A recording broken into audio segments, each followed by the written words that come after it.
নেপাল বিশ্বের সর্বোচ্চ পর্বতশৃঙ্গ ও দুর্গম ভূখণ্ড নিয়ে গঠিত একটি দেশ এবং পর্যটনদের প্রথম এবং প্রধান পছন্দ নেপাল।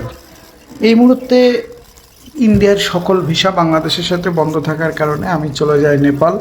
আর নেপালে গিয়ে আমি কোথায় কি করব খুঁজে পাচ্ছিলাম না। পরবর্তীতে আমি একটা গোফরিং নামক ট্রাভেল এজেন্সির মাধ্যমে তারা আমাকে নেপালের বিভিন্ন জায়গায় ঘুরিয়ে ঘুরিয়ে দেখায় এবং তার ভিতরে সেটা সবচেয়ে জনপ্রিয় ছিল সেটা হলো অন্নপূর্ণা।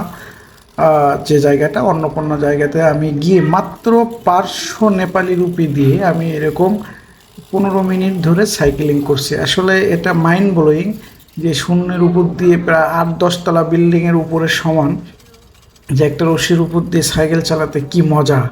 এই যে প্যারাসাইকেলিং যেটাকে আমি বলি, আসলে এটা খুবই মাইন্ড ব্লোয়িং ছিল। আমি এগেন ধন্যবাদ দিই আমার ট্যুরমেট, আমার ট্রাভেল এজেন্সিকে এত সুন্দর একটা সময় উপভোগ দেওয়ার জন্য।